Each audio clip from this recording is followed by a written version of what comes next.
county librarian, filing and storing and important records such as deeds, oil and gas leases, birth and death records, marriage license, cattle grants, and assumed names and more. We also serve as county clerks for the Commissioner's Court, civil, probate, and misdemeanor courts.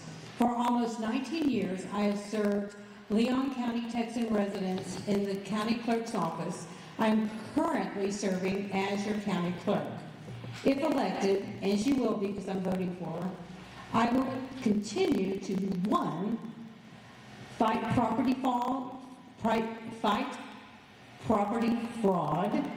Coming in March, Leon County residents will be able to register for fraud protection for their deeds. It's a big deal.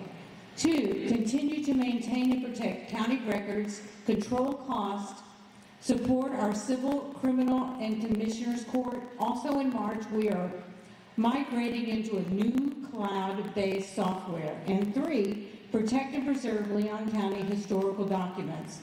I humbly ask for your vote of trust in the upcoming March 3rd primary. Thank you, and may God continue to bless Leon County. Expecting this, I'm supposed to be in the back. But it's Democratic County Chair in Leon County now since 2019. I didn't know if there were many other Democrats in the county, but there are. But there are a whole lot more Republicans. And that's okay. Then we have the right to have differences of opinion. I appreciate y'all inviting us into this evening, and I appreciate the graciousness y'all have shown our candidates tonight. We really do appreciate that. I am going to make one point. We have a need for poll workers all the time. And so if you've got some folks out there who've got time to devote to being a poll worker, being a poll clerk, that would be available. We would love to have you. We've been working hard. Donna, our new election administrator, I'm not going to try to pronounce her last name. Anyway, she's been working on bringing some folks into us, and we've got a few folks of our own coming in. But it's a great way to do your civic duty, and I would ask y'all to do that. Again, thank you for letting us come this evening, and some of y'all are my friends. I'd like for all of y'all to be my friends eventually, so we'll see where we go. Thank you. Thank you. Okay. Albert Hunter, Angela Orr, and Charlie. Charlie is Cat Wall's representative, please. Thank you. Yes, y'all go on up to the stage.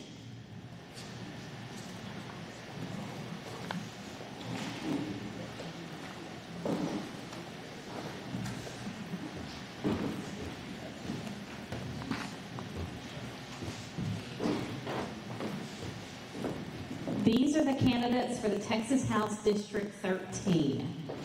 And the way that this is going to work, Kat is out ill. So Charlie will do her 2-minute intro, but will not answer the questions because we would not allow anybody else to.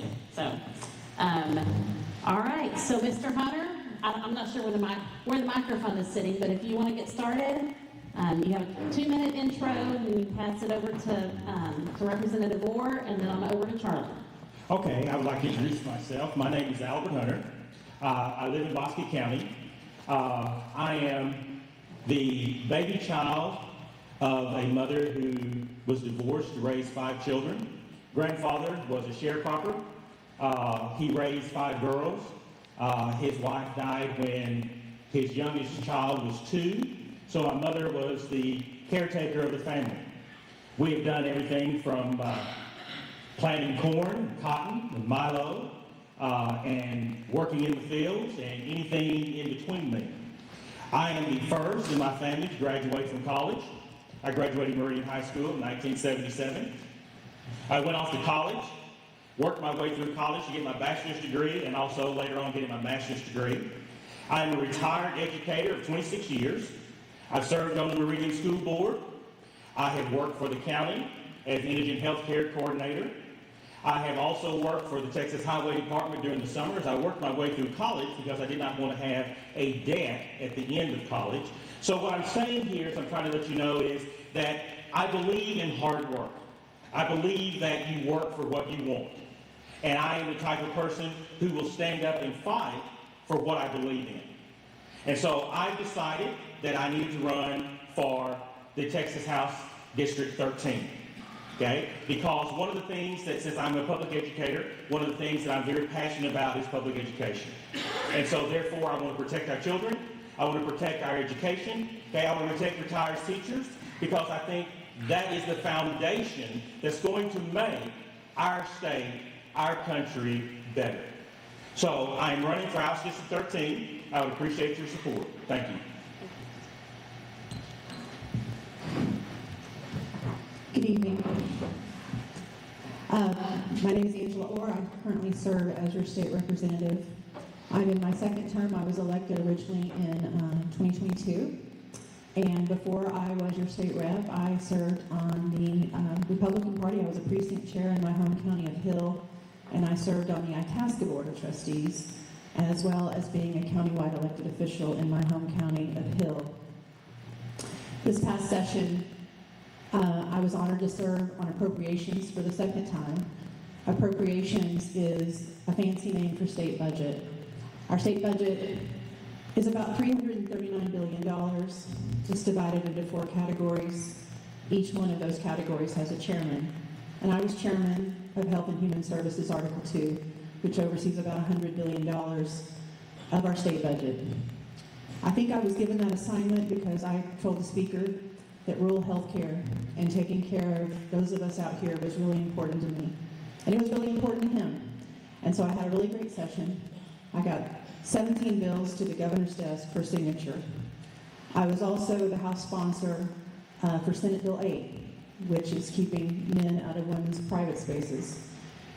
I am proud to be endorsed in this race by Governor Abbott, President Trump, Senator Cruz, and I have endorsements from some of these from all of these following organizations, some of which you may recognize: Texas Farm Bureau, Cattle Raisers, Texas Realtors, Texas Medical Association, Texas Association of Manufacturers, Texas Oil and Gas, Texas Electric Co-ops, and the NRA.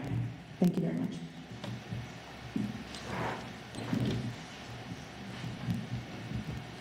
Hello, obviously I'm not Cat Wall. Unfortunately, she is sidelined with a nasty virus, so you're stuck with me. Charlie Johnson, I'm her general consultant and campaign manager. And I just want to say, from the very start, Cat said what she wanted to focus on is real answers to real problems. Because too often, you get lip service. I mean, how much have you heard about, we're going to eliminate property taxes? I've heard it for 5 cycles. And then after the election's over, nothing is said until the next time they pat themselves on the back for having said it. We need real answers to real problems, and that's what Cat is focused on. You talked about data centers. Since I have limited time, I'm going to just do one thing. We did a press conference a week and a half ago where we talked about a specific program to deal with this thing. We need data centers, but we don't have to have them set helter-skelter. The last legislature was irresponsible that it didn't put together a planning framework for this. Her program, 3-point program, number 1, give clawback control from Austin and give real local control to counties. Counties, give them zoning and land regulation authority. That way, they can make real enforceable agreements to protect your interest. And let me tell you something. It's a lot easier for you folks here to hold your county guys to account than it is to hold the state account when they oppose something out there and everything. Right now, your county officials, they take all the heat and they have very little authority to do it. We're going to change that. Cat wants to change it. Number 2, the water. You know, I heard somebody say, everybody, all these politicians, and I've done this for 53 years. Oh, geez. Desalination plants, 2 to 3 years online. For the money we spent going to Hollywood, subsidizing Hollywood, we could have had 25 to 30, 25 million gallon a day water plants. We need real answers. We're real people. Okay, they're telling me I gotta go. Thank you. All right, so Representative Moore will ask you to answer first, this first question, and then vice versa on the second question. And these are 1-minute answers. Start and stop, okay. I have to do it all myself now, she's leaving me. I guess I should wait until after I read the question. What is your position on data centers, and how would you control or regulate them through state legislation? Thank you. I'm guessing everybody in the room has one of these on them, right? So if we want to use these, we've got to admit that they cause a need for data centers. I also agree with President Trump when he says this is a national security issue. It's not like we need these to be in India or China or Mexico. They're going to have to be here in the United States. I don't want it to be detrimental to rural Texas. This last session, we passed SB 6, which dealt with the large loads that data centers could potentially put on our electric grid. And it gave guidelines for how they are supposed to report their usage. Just recently, we've asked for reports on data centers that are currently operating on their water usage. And I believe when we go back to do interim charges, that's something that we will address. As a classroom teacher, it's hard for me to sit down and talk, so I apologize. I live in Bosque County. We have a data center that's going in, Cirrus 1 in Bosque County. There's been a lot of complaints about it, about transparency. Now, we can't stop them. Landowners can sell their land to whomever they want. They can build whatever they want. The county, the water district, and I think we're in the Brazos River Authority Water District, okay, they can regulate certain things. Energy is very crucial to a data center. Energy is very crucial to each one of our households. One of the things that we've got to do is we've got to make sure that we protect the environment, we need to protect our natural resources, and we need to protect the citizens of those communities. We have got to try to figure out a way in which either the state can come up with a plan that the counties can adopt to help protect its people. All right, so you're first on this one. How would you get rid of property taxes? And if you did, how would you fund local governments that depend on property tax revenue? That question is a double-edged sword. You get rid of property taxes, you don't have police protection. You don't have some of the luxuries and things that each one of us in this room have come to enjoy. What we need to do is we need to find a way in which we can collect money through property taxes that's fair to every individual. I mean, you've got big ranches coming in that gets exemptions, farm exemptions. You've got companies like the data center that's coming in that they're giving exemptions to.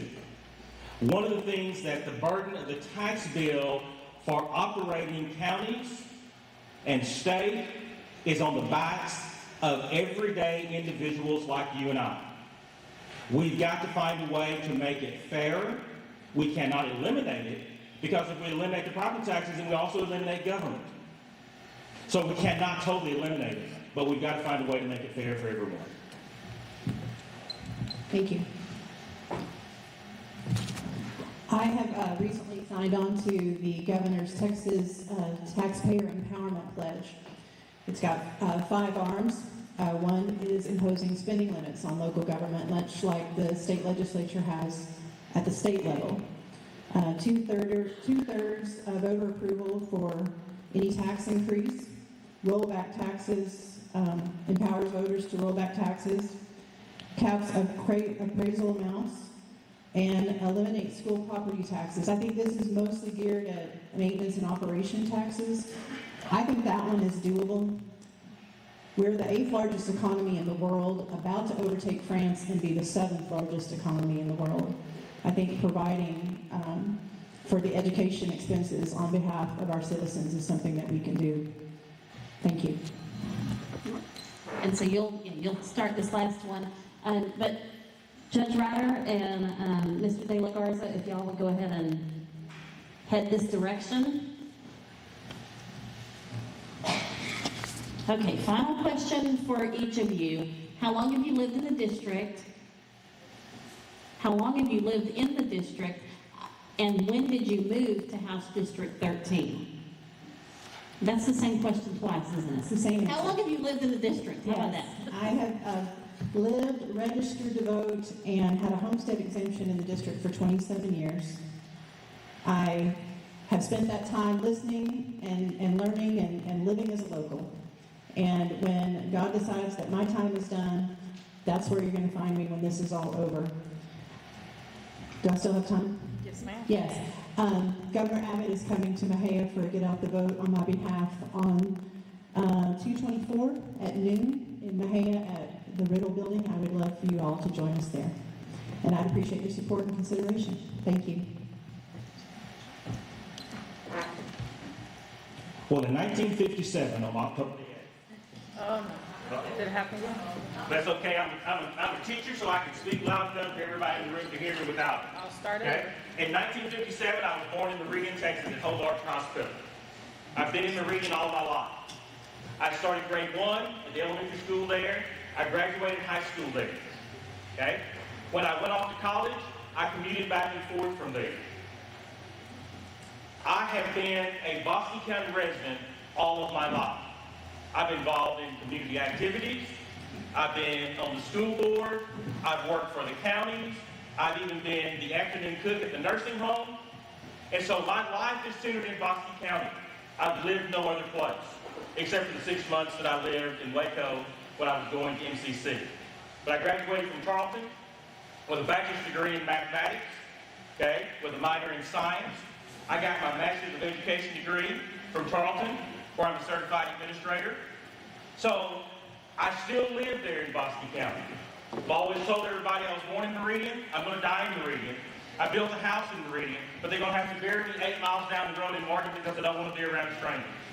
I am familiar with rural America. Okay, we are rural. Okay, I have cattle, I do farming, and I would appreciate your support. Okay, in the November election, I'm running unopposed in the primary, but I would appreciate your support, and I'm glad that you all invited us over, and I hope to see you all again. Thank you. Thank you. Thank y'all both very much.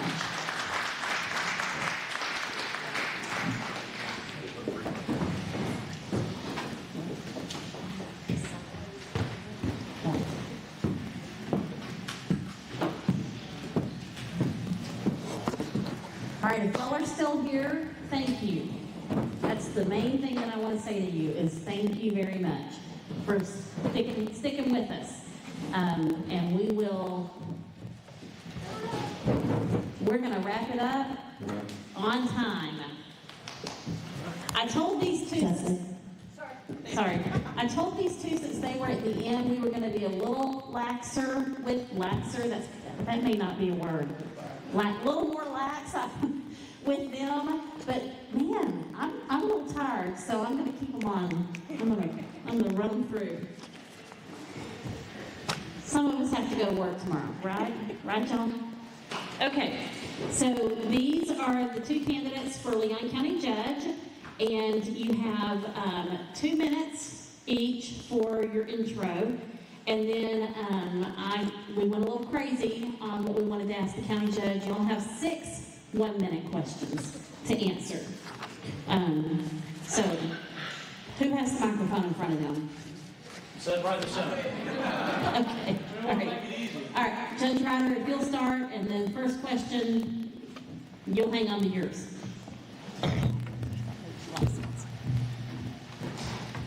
Ready? Yes, ma'am. Good evening. I am Leon County Judge Byron Ryder. If you don't know who I am, then you're probably new to the area. Or maybe you've never been in my courtroom for charity threat, DWIs, family violence, juvenile issues, or even probating a will. Those are just a few of the judicial duties that I do on a daily basis. So if you haven't been in my office, that may be a good thing. I have loved serving Leon County for the last 20 years and ask for your vote in the upcoming Republican primary. Before serving as county judge, I owned and operated Ryder Oil and served the entire area with fuels and lubricants. I was mayor of Buffalo for 12 years before being elected as judge, which helped to prepare me for the job of county judge. Day-to-day operations of the county, as well as budget preparation and management, also fell into my job. I prepare all agendas for the Commissioner's Court and work with all elected officials to operate the county in the most effective, productive way. I'm married to my lovely wife, Diane, for 54 years. I have 2 sons, Jess and Brent. I have 2 great granddaughters, Jamie and Sheila, and I have 4 fantastic grandkids. 3 things I'd like you to know about myself. First and foremost, I'm a Christian, and that affects every decision I make. I pray for direction for our county and its people every day. Second, I'm a conservative, and have prepared, presented, and approved 23 balanced budgets. We do not spend unless we have a plan to pay for it. Third, I'm a Republican. I was the first Republican judge elected in Leon County, and I'm proud to say today that all elected officials in Leon County offices are Republicans. I'm not a politician. I'm a servant of the people. I serve you, I listen to you, I work for you every day. Now is not the time for a change in leadership. I'm a proven, dedicated leader. I ask your vote. Thanks again for your support.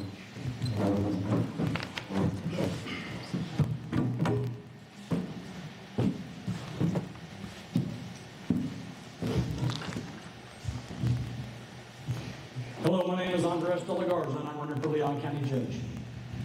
I'm a native Texan and 6th-generation resident of Leon County. My great-grandfather, Jeff St. John, was a sheriff here. My 3 times great-grandfather, Harmon St. John, was a county judge, or what they called back in the day, a Chief Justice. Leon County is home, not just for me and my family, but for generations past and those to come. My wife and I have raised our children here.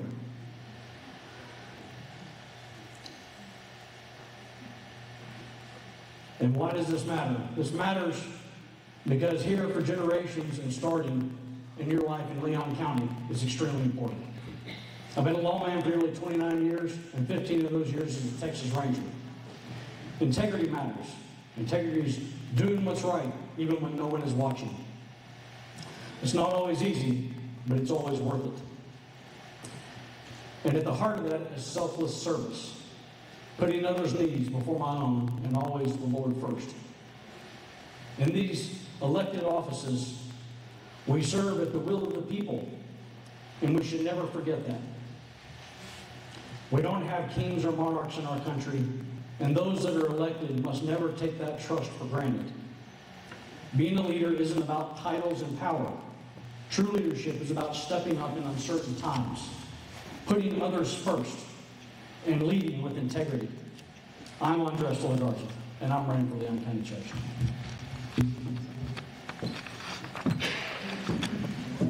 And grab the microphone.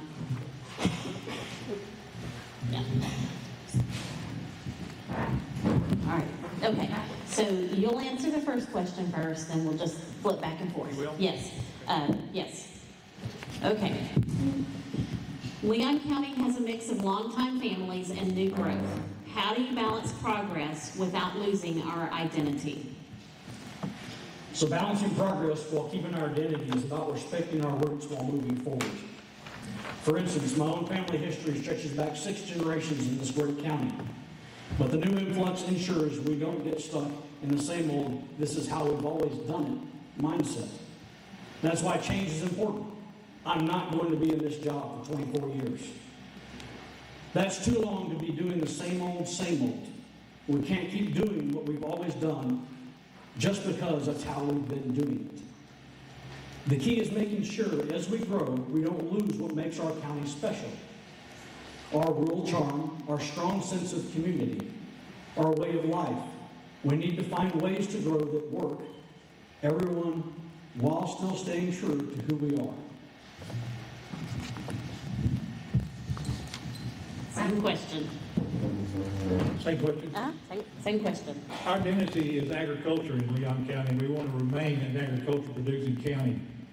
We should encourage the new people to take a leadership and also to be involved in our county, such as going to the Agri-Life Extension Agency and maybe being in the Master Gardeners, which is an adult organization, or 4-H, which is our children's organization, which is one of the largest ones that we have in the state of Texas, especially a county our size.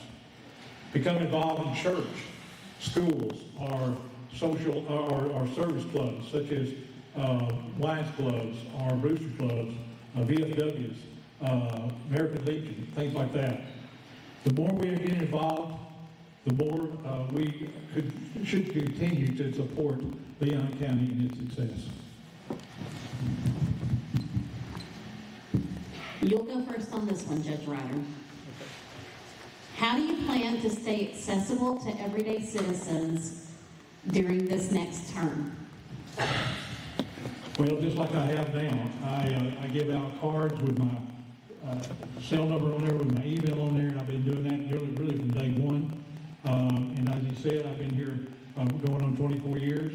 I'm very accessible, and if people call me, I'm either going to call them back or I'm going to answer their questions. I think everybody's call, everybody's inquiring is very important, especially to them, and I need to be able to be responsive to them on a first name, first come basis, so they can be taken care of. I attend all meetings that I should attend. I also attend all meetings to do oaths of office. So anytime that I'm asked to go or need to go, I'm there for a meeting.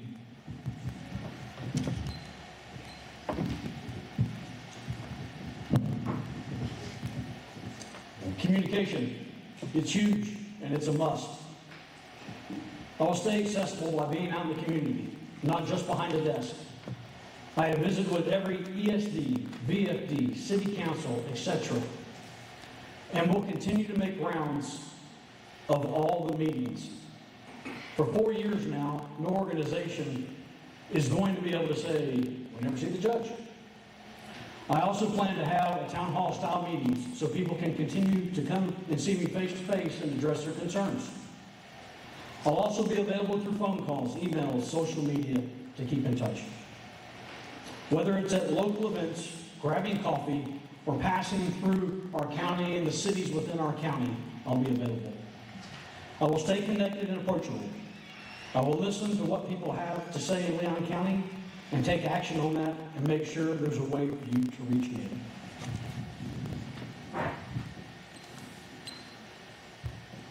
Data centers are increasingly being proposed in rural Texas communities like Leon County.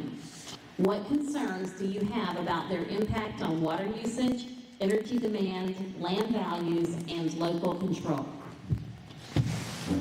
I have the same concerns as everyone else about water, power, and the land values. Add health and quality of life to that as well. Everyone in this county should have those concerns, and everyone in our neighboring counties should have those concerns. As a county judge for a rural county alone isn't going to get much notice from the data centers or even an individual state rep or a national rep. But a group of county judges, a group of commissioners, school board members, concerned citizens, they will get noticed, at least by our reps. You see how hard right now everybody's working to get elected. You're the ones that elect them. With regard to the data centers, we were told there was nothing that can be done. That can't be one of our options. There is something you can do. Go vote.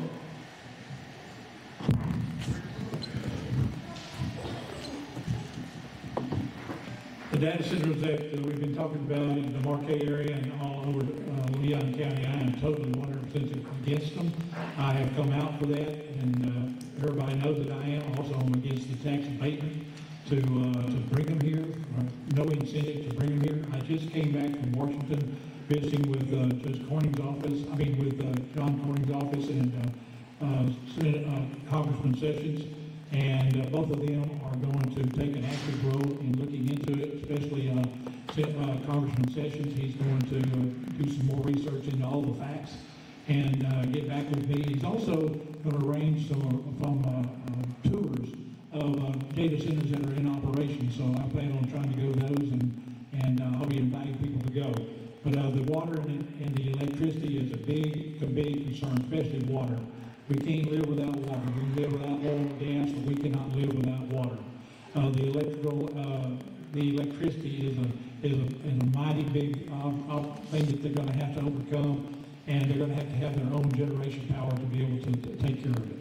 Thank you. Okay, so you'll start with this one. All right.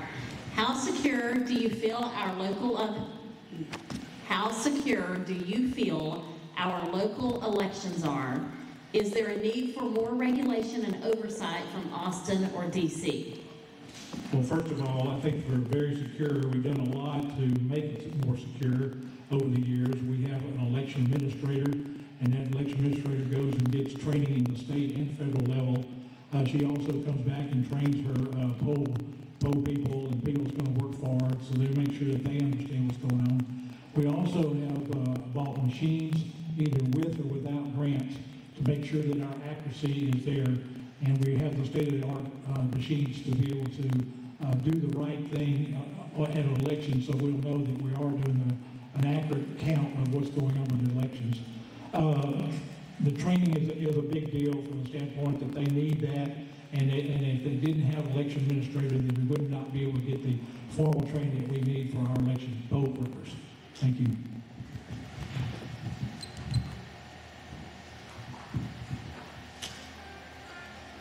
I feel very confident in our elections at the local level. But that's one thing we must never take shortcuts with. Because if the citizens ever lose faith in the electoral process, that won't be easily regained. And nothing good comes from that. And more oversight from DC and Austin is usually bad. Okay. How do you feel about the state levels of government taking more and more power away from local counties? If it can be handled at the local level, it needs to be handled locally. There's no free lunch. The state and federal government isn't going to just step up and be nice and helpful. There will always be a benefit for them. My grandfather, as we refer to Pop, Milton Martin, his name, 12 years on the school board in Normandy. He said, Andres, he said, once you start taking money from the state and the federal government, they've got their hooks in. If you want your best interest to be looked after, you need to keep those decisions local. Nobody in Austin or Washington has Leon County's best interest at heart like someone from Leon County. I've been looking at this for the last 7 or 8 years, going down to Austin all the time, and they have continuously tried to take the control away from local counties, county government, schools, cities, and it's coming. And that's why that they reduce our cap, our revenue cap, so we can't have efficient services, because we always have to go to the state for asking for money and beg for money. And definitely local control is where it's at. Local control of counties, schools, and cities. And because we visit with y'all every day. We go to the grocery stores, we go to the restaurants, we see you all the time. They do not see you from the state level, even the federal level, that much. And so I really believe in local control, and then we need to take it back. It's coming where they're going to try to take it away from us. So be aware of that, because they're constantly getting closer and closer to doing that. Okay, prior to the final question, I do want to point out that, now I'm turning the other direction, Centerville News has been here all night long. You were live streaming, right? Does that mean, thank you. It'll be up for you or your friends that did not get to come to watch after this is over, correct? Facebook what? Facebook and YouTube. So thank y'all, Centerville News. Carol, Bart, have I missed anybody that either that I need to say thank you to, or Or have I missed anybody? Okay, all right.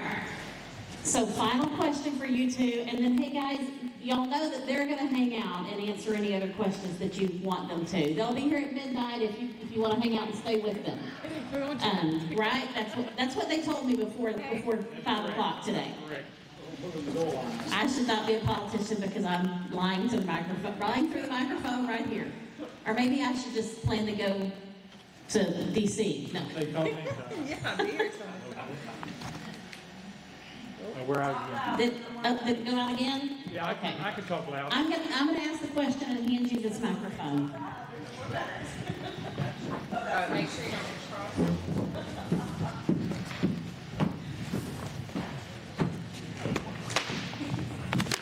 What does success look like at the end of the next term?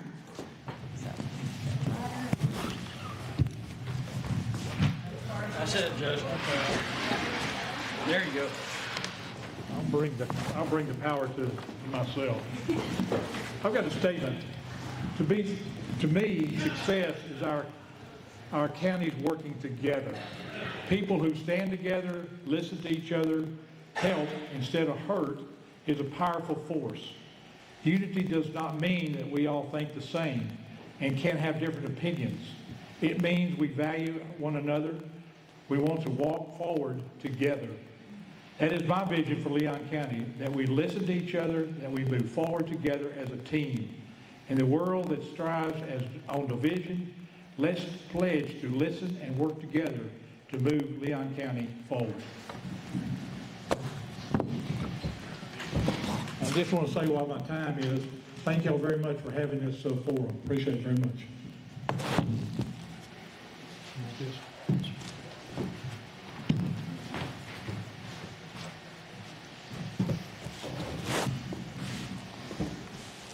So success at the end of my next term would mean a Leon County that's stronger and more connected, where voices are heard and we're making real progress. By the end of my first year, I want to have tackled things like improved communications, plan for growth economically, and fully supporting our emergency service districts and law enforcement. I'll be focused on staying accessible to the people, building relationships with local businesses, and making sure we grow in a way that keeps our rural values intact. By the end of my term, I want to leave a county that's ready for the future with growth that benefits everyone. And again, thank you, ladies. I appreciate it.